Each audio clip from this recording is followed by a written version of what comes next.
अस्सलाम वालेकुम। कसौटियात open mic cafe में मैं हूँ आपकी होस्ट डॉक्टर रूबा और मेरे साथ मौजूद हैं आफ्ताब इकबाल साहब, शकील चौधरी साहब और आज के शो में हमें ज्वाइन किया है डॉक्टर उमर आदिल ने और इनके साथ बैठे हैं डमी म्यूजियम से आए एक फिल्म प्रोड्यूसर एंड डायरेक्टर और ये है साहब जो एक स्ट्रगलिंग एक्टर है और कराची से हमारे साथ आए हैं। अस्सलाम वालेकुम। वालेकुम अस्सलाम। क्या स्ट्रगलिंग डॉक्टर साहबा, आफ्ताब साहब क्या काम करते थे हम, अब तो वो जमाना ही नहीं रहे। ग्रुपिंग हो गई है। पता है पिछे क्यों ये तो हैगा।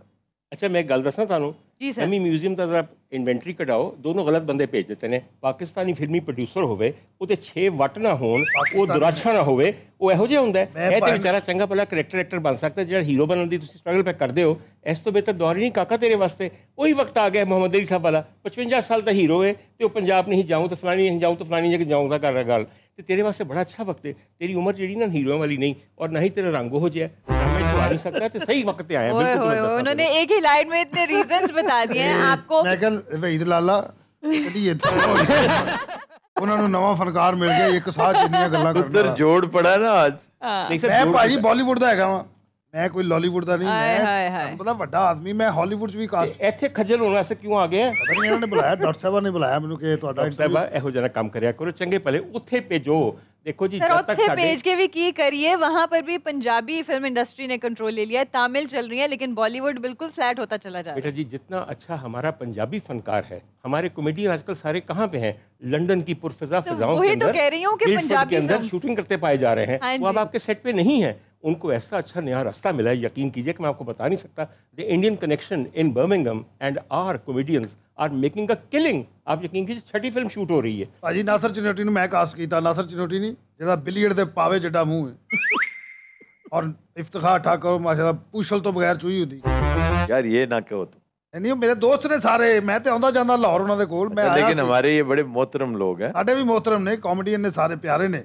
ਤੇ ਮੈਂ ਭਾਈਨ ਸ਼ੰਕਰ ਨਾਂ ਹੈ ਮੇਰਾ और मैं इंडिया पंजाब तो हैगा वहाँ चढ़ दे तो राइटर डायरेक्टर पहले मैं। अच्छा आज हमने एक बहुत मोतबर मेहमान को बुला रखा है और ये हमारी खुशकिस्मती है कि हम डॉक्टर उमर आदिल के साथ गपशप करेंगे, इन्हें सुनेंगे। डॉक्टर उमर आदिल मालूमात का ख़जाना है और इंतहाई बागो बहार शानदार शख्सियत हैं और मेरी जो एक बकेट लिस्ट है उसमें बहुत ऊपर की मकाम पे इनकी जगह, लेकिन टाइम ही नहीं मिलता।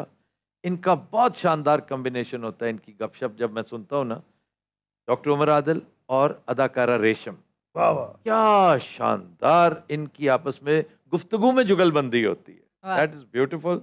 और आज हम फिल्म पे, थिएटर पे, टीवी पे इनसे जो कुछ पूछना है पूछ लें, लेकिन थोड़ी सी मैं नवीद मसरत देता जाऊँ कि इंशाअल्लाह बहुत जल्द मैं, बिलाल और डॉक्टर उमर आदिल हम मिलके, बल्कि आप भी इसमें शामिल हैं, हम मिलकर एक नया शो लेकर आ रहे हैं जो डॉक्टर साहब करेंगे, जिसकी आर्काइव वैल्यू भी बहुत होगी और अदरवाइज मॉडर्न हवाले से भी बहुत वाइब्रेंट होगा। Start with your question. तब यही बात करूंगी, जब आपने बात की मॉडर्न हवाले से, तो दुनिया भर में लोगों की यही कोशिश है कि उनके ममालिक, उनकी इंडस्ट्रीज आगे जाएं, लेकिन हमारे मुल्क में जहाँ बहुत सारी इंडस्ट्रीज तनज़्ज़ुली का शिकार हुई हैं, फिल्म इंडस्ट्री का जो जवाल था, बहुत से पढ़े लिखे लोग आ गए, एक प्रॉपर तरीका चैनल आ गया, लेकिन वो कहीं से इम्प्रूव नहीं हो रही, सिर्फ नीचे ही जाती चली जा रही है। नहीं, अब तो कुछ बेहतरी आई है। रुबा मेरी सुनिए, बात यह है कि आप उस चीज़ को अहमियत देते हैं जो आपके लिए अहम हो, जिसको आपने कभी पहचाना ही नहीं कि इसका पोटेंशियल क्या है, इसकी अहमियत क्या है, उसके बारे में आप क्या बात करेंगे। मैं आपको बताऊं, एक अंधेरे सिनेमा की एक बड़ी स्क्रीन के सामने बैठ के जब 400 लोग एक फिल्म देखते हैं, उनका 2.5 घंटे के अंदर माइंड सेट चेंज हो जाता है। आपने कभी सोचा ही नहीं कि आपके जितने भी मसाइल हैं, आपकी जो भी इश्यूज़ हैं, उनको किस तरह सिनेमा के ज़रिए दुनिया के आगे प्रेजेंट कीजिए। मैं आपको छोटी सी एक बात बताता हूँ, मिसाल दे रहा हूँ आपको। दुनिया के अरूबा जितने बड़े हीरोज़ आजकल हैं, who are the saviours of the world, वो सब के सब अमेरिकन क्यों होते हैं? हर एक न्यूयॉर्क पे हमला क्यों करता है? गॉडजिला हो या सुपरमैन हो या बैटमैन हो, हजूर वाला आपका जो सुपर पावरिज्म है अमेरिका का, वो हॉलीवुड के ऊपर खड़ा है। क्योंकि दुनिया का हर बच्चा जाके किसी भी फॉरेन लैंग्वेज के बारे में, फॉरेन कल्चर के बारे में नहीं जानता। किसी यूनिवर्सिटी में वो ये सब कुछ सीखता है एक सिनेमा में बैठ के, अपने फ़ोन पे देख के, एक सीडी देख के। हम लोगों ने क्या किया? हमने अपना सब कुछ वहाँ बेच दिया जहाँ पे हमारे मायोपिक इंटरेस्ट हैं। आप अखबारों को इश्तिहार देते हैं, प्रिंट मीडिया है ना, क्योंकि आपने अपने तमाम सहाफ़ियों को आपका राग अलापना है। सिनेमा का आपने कभी सोचा ही नहीं। जिस मुल्क में अभी तक लाइसेंस फ़ी अरबों रुपए जा रही है, कभी आपने एक फ़ंड बनाया कि ये सिनेमा के लिए है और हम उन लोगों को देंगे जो कि नेशनल इशू ओरिएंटेड फिल्म बनाएंगे? कभी भी नहीं सर। बहुत शुक्रिया sir, thank you for T. इसे कहो टी इज़ फैंटास्टिक। इन्हें चपेड़ा पईयां टीम फैंटास्टिक, यही तुसी कदर कर। इंडिया से जो आते हैं हम टी से तवाज़ो तो करते हैं ना। बस ठीक है जी डॉक्टर साहब। वाह जी वाह डॉक्टर साहब, आप अच्छी बातें कर रहे हैं। ये बॉलीवुड के इनको बताएं ज़रा, इनका मीडिया बहुत स्लो है हमारे। सर मैं आपको बिल्कुल, मैं कहता हूँ जिस किस्म का इंडियन नेशनलिज्म है, मैं सिर्फ एक फिल्म की आपको मिसाल दूँ, पद्मावती, पद्मावत। पद्मावत एक ऐसी फिल्म है which is made in the times of Alauddin Khilji, one of the bravest and the finest Muslim सुल्तान।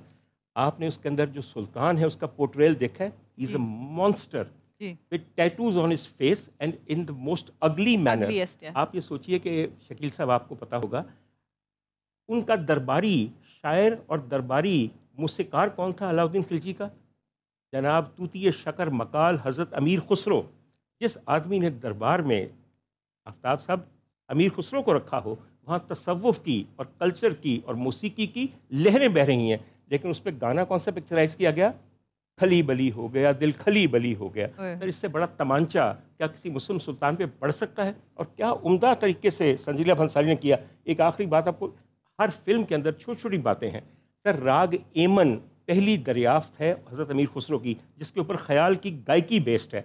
उन्होंने इसमें क्या किया, हज़रत अमीर खुसरो से बहुत पहले जो दरबारी पंडित था उसने कहा ये मैं जो चीज़ गुनगुना रहा हूँ ये यमन में गुनगुना रहा हूँ। हिंदू ये कहते हैं कि हमने आज से बहुत पहले ख्याल बना लिया था और एमन को चुराया अमीर खुसरो ने, असल में तो ये राग यमन है। इतनी छोटी न्यूआंसेस होती हैं जो आप एक पिन करते हैं और वो आपके जहन में रह जाती हैं। हम अलबत्ता तिलमिला उठते हैं कि हाय कहाँ वार किया है और कैसा ओछा वार किया है, लेकिन हम कोई जवाब देने के लायक हैं? सर खुदा के लिए, आप अपनी जिस फिल्म इंडस्ट्री के रिवाइवल की आजकल बात कर रहे हैं ना, एक तो रिवाइवल के लफ्ज़ से मुझे नफ़रत हो गई है। आप री इन्वेंट कर रहे हैं सिनेमा, ये सिनेमा नहीं है हजूर वाला। ये कुछ टेलीविज़न, कुछ बाकी, कुछ इधर कुछ उधर से लेकर it has got nothing to do with our main stream cinema. Aftab साहब, अभी एक फ़िल्म है, एक ट्रेंड बन गया कि उसकी तारीफ़ कीजिए, क्योंकि कई जगह तारीफ़ करके लगता है कि आप इंटेलेक्चुअली बड़े इवॉल्व हैं। फिल्म का नाम है, हमारे बहुत अच्छे दोस्त हैं बनाई, आपका भी बहुत प्यारा बच्चा है वो, सरमद सुल्तान, मुसट साहब का बेटा। हजूर वाला वो फिल्म है जिसके अंदर कोई गाना नहीं है, जिसमें 17-17 मिनट के लंबे पॉजेज़ हैं, जो एक टोटल आर्ट फिल्म बनी हुई है। मुझे ये बताइए कि आफ्ताब साहब, कौन पाकिस्तानी सिनेमा गोर उस फिल्म को जाके देखेगा फॉर हिज एंटरटेनमेंट? अभी आपसे मेरी एक प्रोग्राम की बात हुई तो आपने एक बड़ी रेलिवेंट बात की। आपने कहा डॉक्टर साहब इसमें यूथ का इंटरेस्ट डालिए।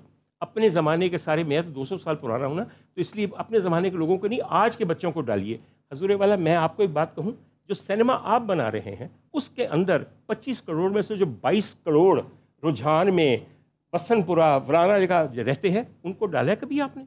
आप बनाते हैं अब फिल्म जिसको रिवाइवल कह रहे हैं, किसके लिए? सिनेप्लेक्स ऑडियंस के लिए, ताकि डिफेंस से लोग उठें, कैंट से लोग उठें, गुलबर्ग से उठें और जाके सिनेप्लेक्स में जाके देखें और 850 रुपये का वहाँ पे पॉपकॉर्न खाएं, मीठा वाला, समझ आई, और टिकट दें 1500 कैरेमल वाला।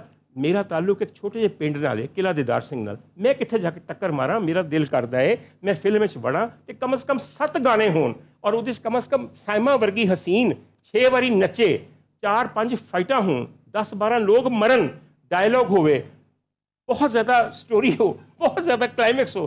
सर मेरा तो टिकट था भरना ना, मैं एंटरटेनमेंट के लिए जा रहा हूँ। हमारे यहाँ कैरेक्टर एक्टर नाम की कोई चीज़ ही नहीं है फिल्म के अंदर, सवाए बाप के रोल के लिए, विलन के रोल के लिए माँ या भाभी या जालिम सास, इसके अलावा सर कोई और दूसरा रोल नहीं है। अजी असते बाबिया नू हीरो लेने हैं, शकील साहब सानू तो हीरो होंगे थे। ये बहुत बड़ी वैसे बात है, आप यकीन कीजिए, आपने रेखा की फिल्म देखी सुपर नानी, मतलब शी इज 76 नाउ, और क्या उम्दा सर। ये तमाम कास्ट करना चाह रहे हैं सर, मेरी गल सुनो, मेरा मसला मेरिया 6 मूवियां आ रही ने पाइपलाइन और मैंने इस तरह ही बोलने वाला बंदा, और देखो कितना बोले ने डॉक्टर साहब के इन्हां दी मौजूदगी च पहली बार ये भाई चुप बैठा। मैं बहुत अच्छा लिसनर भी हूँ। अच्छा जी, ये मजे की बात हो रही हो तो मैं बोलता ही नहीं हूँ। कास्ट भी तो पता मैं बोलता क्यों? ये अच्छा है इसने ये बात कर दी। गुफ्तगू ही ऐसी हो रही होती है कि उसे इंटरप्ट करना बहुत जरूरी है। उससे बेहतर है अगर बकबक करनी है तो मैं निस्बतन बेहतर बकबक कर सकता हूँ। तो शानदार बात हो रही हो, एफएसजे बात कर रहे हो तो मैं बोलता हूँ। शकील साहब बात कर रहे हो, मैं बोलता हूँ कास्ट भी तो उन्होंने यावर याद साहब बात करते हो तो हम सब यूं करके बैठे होते, यूं करके सुन रहे होते। Is talking sense. कास्ट भी तो मैं उन्होंने कर रहे हैं ना, माशाल्लाह। अच्छा किया जी सर, कंटिन्यू कीजिए। हमारी फिल्म इस वक्त हर कंपार्टमेंटलाइज्ड है। There is not one single cinema जिसके बहुत से रिप्रेजेंटेटिव्स हों। आपकी चूंकि नज़र ज़्यादा हॉलीवुड पे है, शायद इस वजह से लॉलीवुड पे नहीं है। सर पाकिस्तान में ऐसी सी फिल्म बन रही है कि जो कि चौंका देने वाली है, मगर ऐसे गुजर जाती है जैसे कुछ हुआ ही नहीं। एक फिल्म है मेरे कहने पे, देखिए उसका नाम है केक। केक एक कराची की बनी हुई फिल्म है। केक का नाम सुना था। ओहो सर, आप यकीन कीजिए मुझे पता नहीं चलता था कि ये पाकिस्तान में बनी है फिल्म, इस कदर नफीस फिल्म। लेकिन वो चली नहीं। और प्रोड्यूसर कौन है? जुल्फी बुखारी। मतलब जो लोग अरबाब इख्तियार थे उस वक्त, उन्होंने बनाई फिल्म, कमाल फिल्म। अपना जुल्फी बुखारी, अपना जुल्फी बुखारी, अटक वाला पीटीआई वाला। मैं यही तो अर्ज कर रहा हूँ कि वो बिल्कुल प्रोड्यूसर है। He is very much into film and film people, that I know। Sir आज भी फिल्मी लोगों में बहुत दिलचस्पी लेता है। मुझे ये नहीं पता था कि वो, अच्छा उसने फिल्म भी प्रोड्यूस की होगी। जी बिल्कुल। ओके अच्छा सर जी, फिर एक हमारे लड़का है हमारा, इसका मैं जिक्र करना चाहता हूँ। उसका नाम है नबील। नबील बुलबुले वाला नहीं, नबील होगा वो जो नामालूम अफराद वाला। सर जी, एक्टर इन लॉ, नामालूम अफराद। सर आप नबील की फिल्म देखें, ही इज़ 35 साल का लड़का है, डायरेक्टर है, और सर उसकी फिल्म है। आपने अगर एक्टर इन लॉ देखी हो, आप यकीन नहीं कर सकते। अब इसकी फिल्म आई है कायदे-ए-आज़म जिंदाबाद। सर सोशल कमेंट्री पे इससे बेहतर फिल्म नहीं आ सकती। मसला सिर्फ ये है कि ये लोग जो बहुत ज़्यादा काम में इंटरेस्टेड हैं, इनको टेलीविजन पे आने का मौका नहीं है। सखर का लड़का, ये नहीं कि कराची और वो वहाँ से वेनिस से पढ़ के आया। Do you know him? Sir I know him as a director. नहीं, एज अ फ्रेंड। नहीं, not as a friend sir. वो कराची क्राउड है सर, मुझे अपने शहर से फुर्सत नहीं है। लाहौर जैसा शहर निगारा, और इस शहर निगारा की हर गली के अंदर एक नादिर तरीन जौहर, तो मैं अभी छोड़ के इनको कहाँ जाऊँ? जैसा कोई डायरेक्टर इधर है, लाहौर में है। देखिए मेरे सरबत खोसट को आप उसके कैलिबर का समझते हैं? नहीं, मुख्तलिफ। कैलिबर अलग चीज़ है, कैलिबर वही है, लेकिन नीश डिफरेंट है। बिल्कुल डिफरेंट है। एक सर डायरेक्टर की मैं बात करना चाहता हूँ, और उसका जिक्र इसलिए करना चाहता हूँ कि वो मेरा दोस्त है। उसका नाम है नदीम बेग। नदीम बेग साहब, नदीम साहब नहीं, अपना नदीम बेग, जो लंदन नहीं जाऊंगी वाला। हर फिल्म दे नाम च इनकार होता है सर जी, होता है, मगर लेकिन he is very talented. Sir Nadeem Baig ने एक फार्मूला बनाना शुरू कर दिया, फार्मूला, और फार्मूला हमेशा इस सिनेमा के लिए कामयाब होगा। आज सिर्फ नदीम बेग है जो कि मेन स्ट्रीम कमर्शियल सिनेमा बना रहा है। ये मैं लंदन नहीं जाऊंगी, पंजाब नहीं जाऊंगी, सर बात बिल्कुल वही है। मुझे लगता है Nadeem has found that formula which was there in the 60s and 70s। Sir 55 साल का हीरो, दो हीरो ने, हीरो दे दोस्त जड़े ने वो भी 56 साल दे हमारे दोस्त हैं सर। मगर जिस वक्त पे वासे जो साहब दूसरे हैं, हुमायूं सईद साहब, फिल्मों में हीरो और हीरो का दोस्त बन के आए हैं सर, बात यह है कि उसमें 2 शादी के गाने, फिर थोड़ा सा सिख इन्फ्लुएंस, फिर पंजाबी और उर्दू का एक अजीब व गरीब डायलॉग, अजीब डायलेक्ट कि जिथे मैं चुप करा तो मैं एकदम कहा शकील हेल्प मी ना। Sir we don't speak like this, this language and this dialect is not spoken anywhere except for in Nadeem Baig's movies.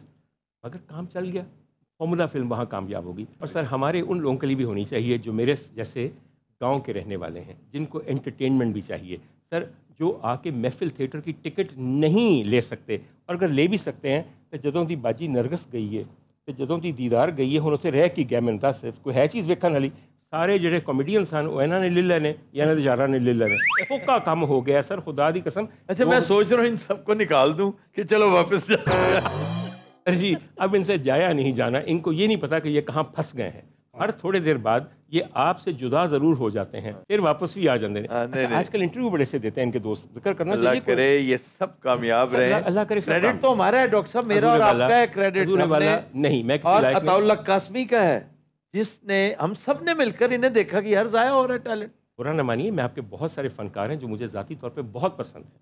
हर एक को हक है हिजरत का, तब्दील कर लेने का, मगर सर इम्प्रूवमेंट का। लेकिन सर उसमें ये बात ज़रूर देखनी चाहिए कि यहाँ पे हिजरत करके कहाँ जाया जा सकता। सर ये भी उनका हक है। फिर यहाँ पर लेंगे एक ब्रेक, देखते रहिए Kasauti at open mic cafe.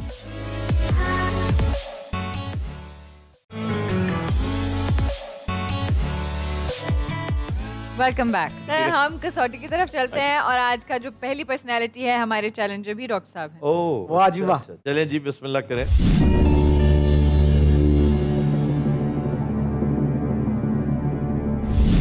Doctor साहब शख्सियत मर्द? नहीं।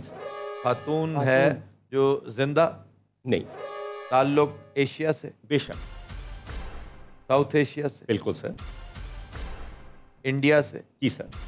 हिंदुस्तान की खातून, चलिए ग्रेवयार्ड, डॉक्टर साहब, उनके इंतकाल को 50 साल से ज़्यादा हो चुके हैं? जी सर, बिल्कुल।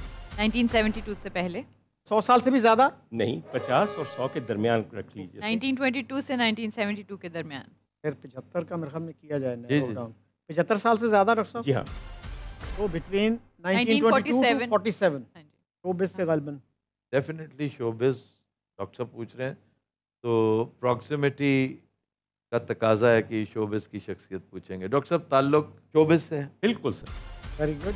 मौसीकी से? बेशक। क्योंकि उस वक्त फिल्म तो थी नहीं। तो 10 सवाल।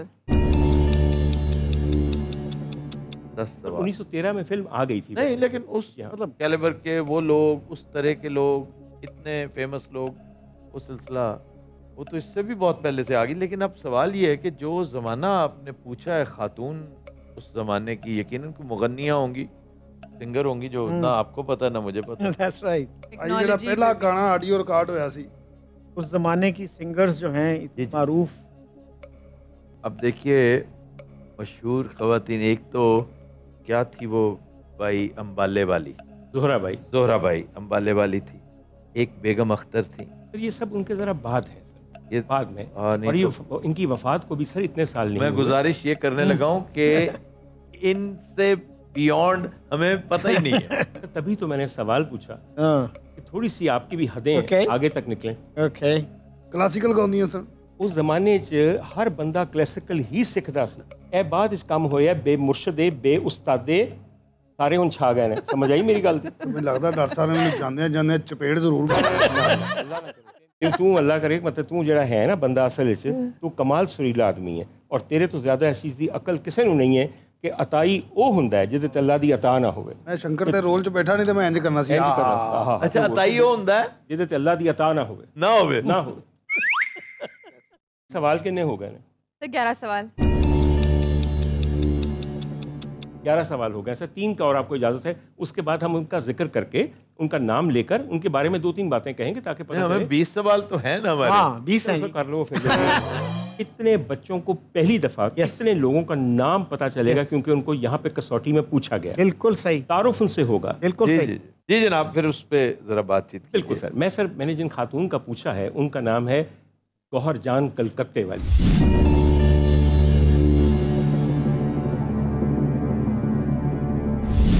ये पहली आवाज है जिसे ग्रामोफोन कंपनी ने एक 78 आरपीएम रिकॉर्ड पे रिकॉर्ड किया 1902 17 नवंबर 1902। ये बता तो रहा था सर, वो तो चीटिंग करवा रहा था। मैं तो तभी ना मुस्कुराया ना विख्या कि कितने तानू पता ना चल जाए कि किस्सा है। और कहने की बात यह है कि ये एक इर्मनी यहूदन थी, आर्मीनिया से ताल्लुक़ रखने वाली एक यहूदन थी जिनका नाम था एंजेलिना योवर्ड। और ये कलकत्ते में नहीं, आजमगढ़ में पैदा हुई।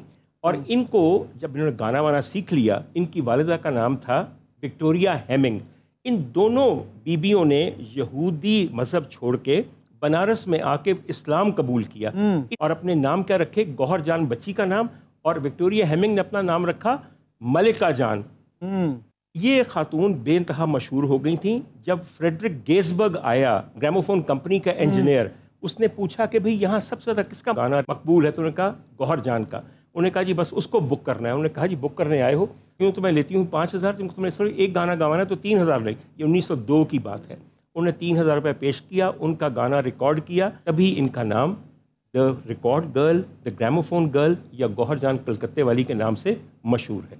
It is an odd. मैंने ये पूछा इसलिए एक औरत की हिम्मत है। सर आज जितनी भी खवातीन गा रही हैं, जो आवाज़ें रिकॉर्ड हो रही हैं, उनमें सबसे अव्वलीन ये औरत है ना? जरूरत वाली बात के नहीं? फैसिनेटिंग है, लेकिन गैर मारूफ शख्सियत है। उस मयार जो हमारा है ना, इसमें कोई शक नहीं, बड़ी अहम शख्सियत है। इन्होंने अच्छा किया है हमें इंटरप्ट करके, वही टाइम हमने उनके बारे में मालूमात देखे। बहरहाल उसकी एक आर्काइव वैल्यू है बहुत बड़ी कि ग्रामाफोन पे पहली आवाज़ इस खित्ते से उस खातून की आई। आप अगली शख्सियत पे चले जाए। जी सर, कसौटी अब इन हाउस। पहले भी वैसे तो इन हाउस ही थी, लेकिन अब भी।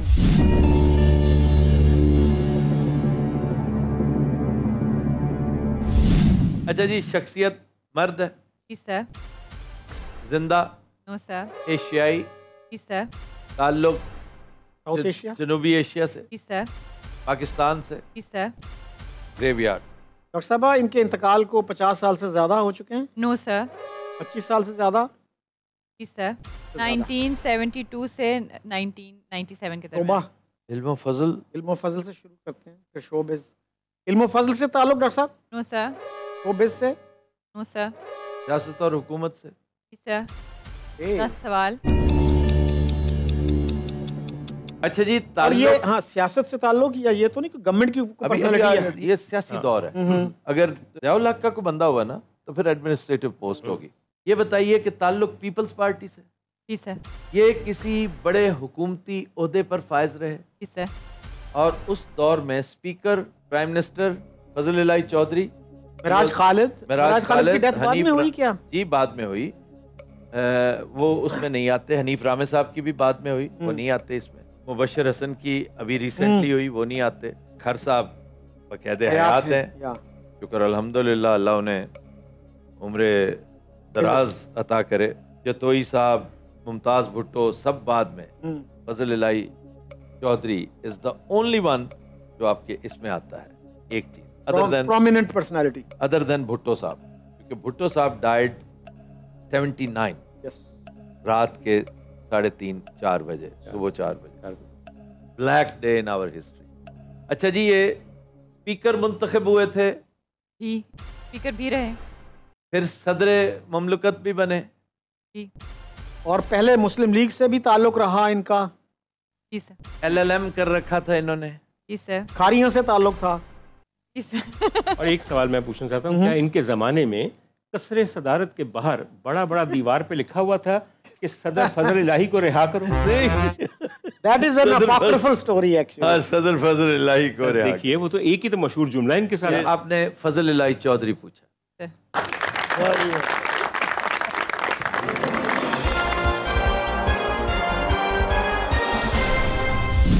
इस वक्त तो एक ब्रेक का, स्टे ट्यून्ड।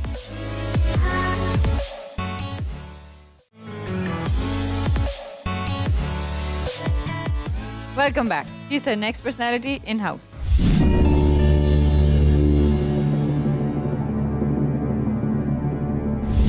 अच्छा जनाब, शख्सियत मर्द? जी सर। जिंदा?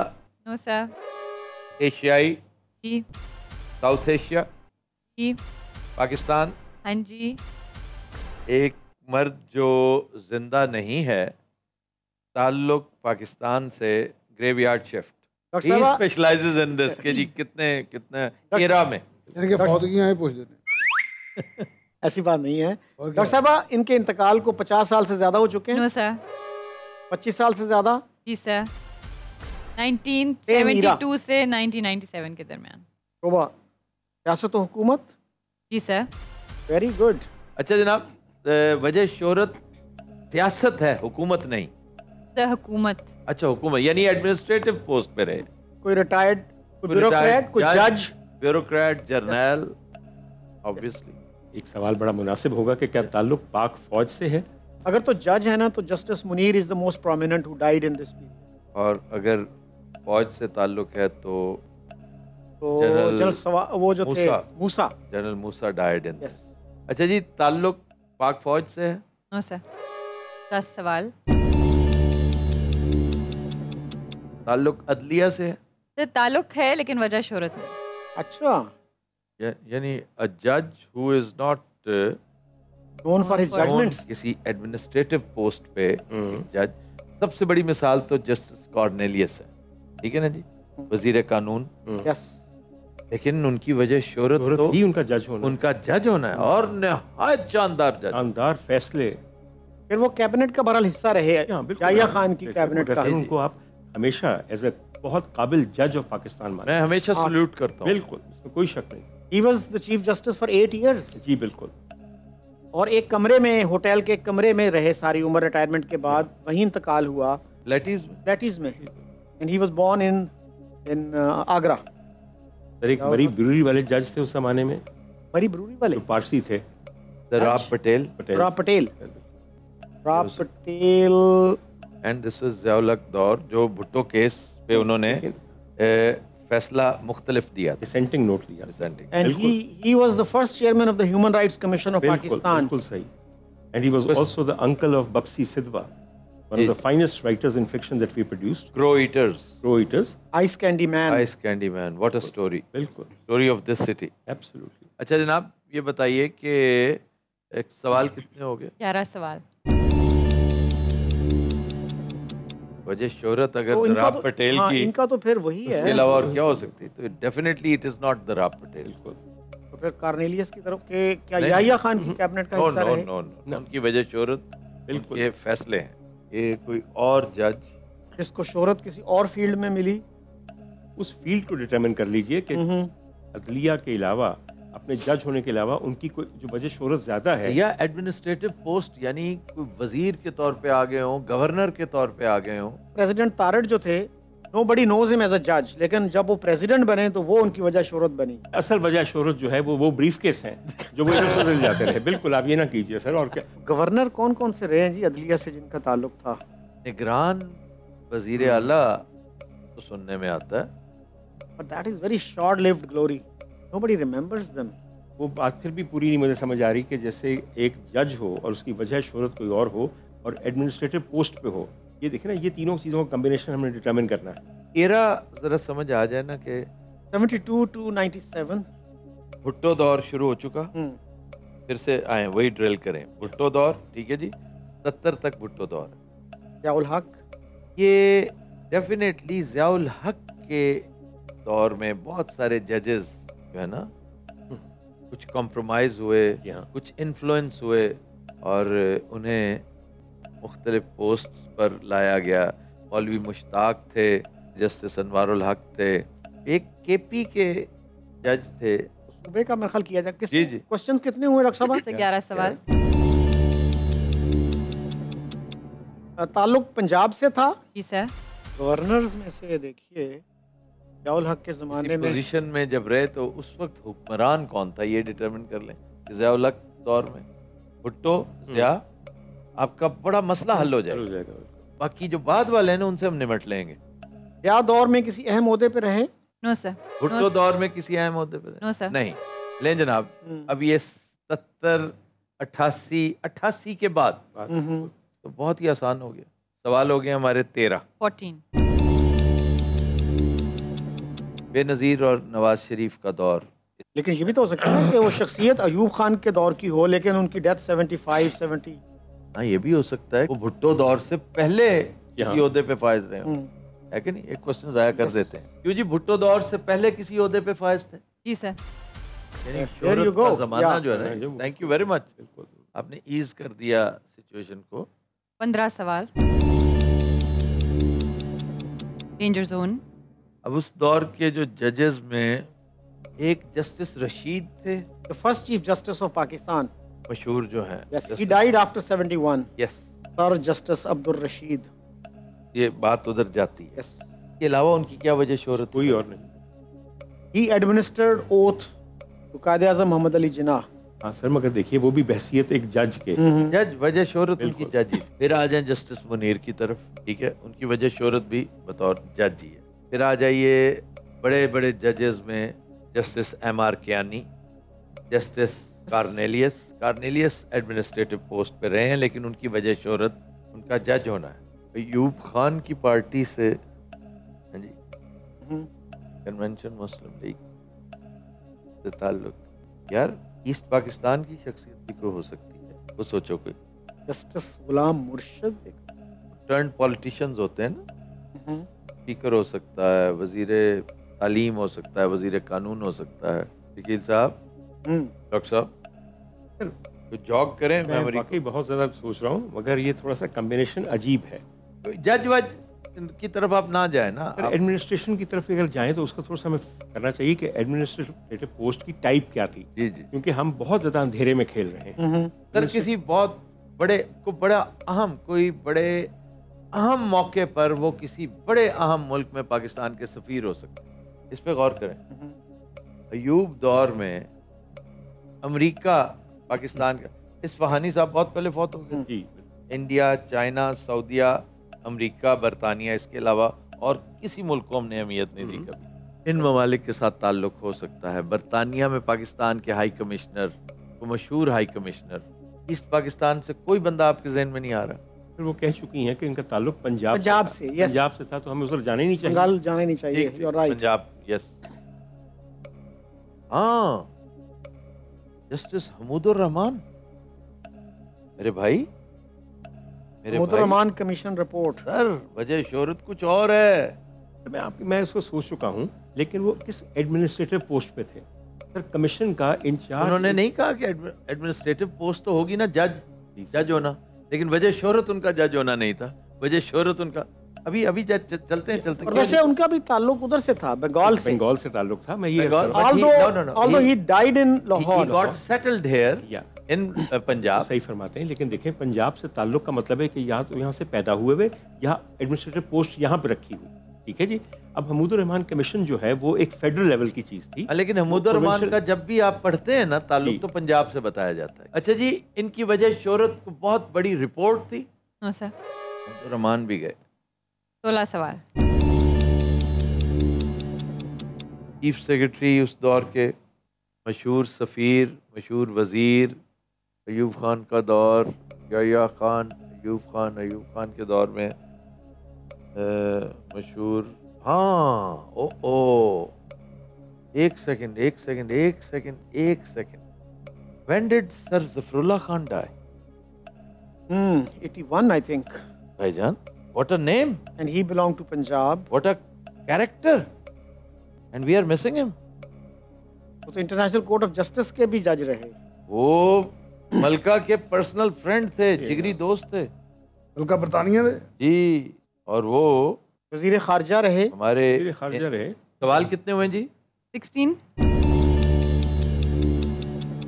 अच्छा जी, ये वजीर खारजा रहे हैं? जी सर। No more questions your honour. बिल्कुल, बहुत उम्दा। यस। सियालकोट से ताल्लुक था? जी सर। जस्का से, टू बी प्रिसाइज। जी सर। आपने सर जफरुल्लाह खान पूछे।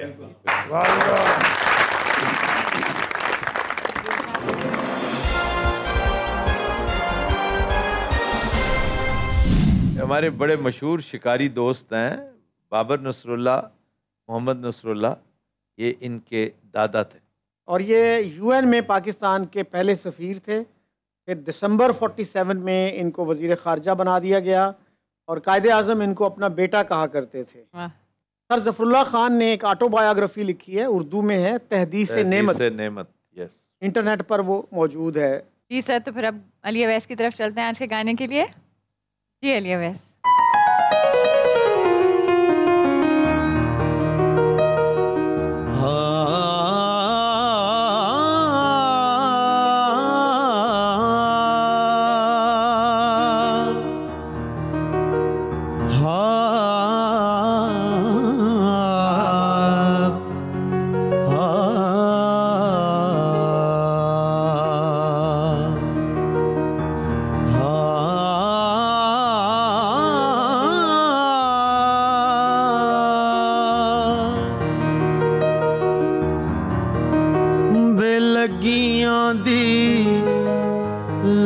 रख लई किते भूल ना जामी जाना, तेरी मेरी एक जिंदड़ी साडे दिल दा रोग पुराना, हो लगियां दी लज रख लई किते भूल ना जामी जाना।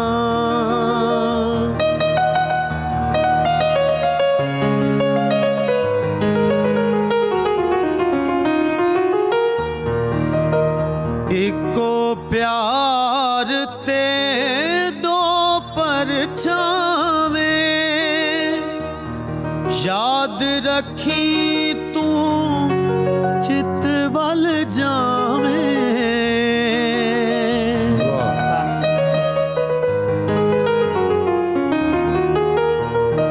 एको प्यार ते दो परछावे,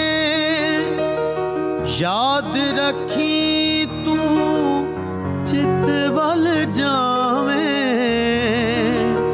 क्षमा ਛੱਡ ਜਾਵੇ ਉਹਨੂੰ ਕਹਿੰਦੇ ਨਹੀਂ ਪਰਵਾਨਾ ਹੋ ਲੱਗੀਆਂ ਦੀ ਲੱਜ ਰੱਖ ਲਈ ਕਿਤੇ ਭੁੱਲ ਨਾ ਜਾਵੀਂ ਅਣਜਾਣਾ ਤੇਰੀ ਮੇਰੀ ਇੱਕ ਜਿੰਦੜੀ ਸਾਡੇ ਦਿਲ ਦਾ ਰੋਗ ਪੁਰਾਣਾ ਵੇ ਲੱਗੀਆਂ ਦੀ ਲੱਜ ਰੱਖ ਲਈ ਕਿਤੇ ਭੁੱਲ ਨਾ ਜਾਵੀਂ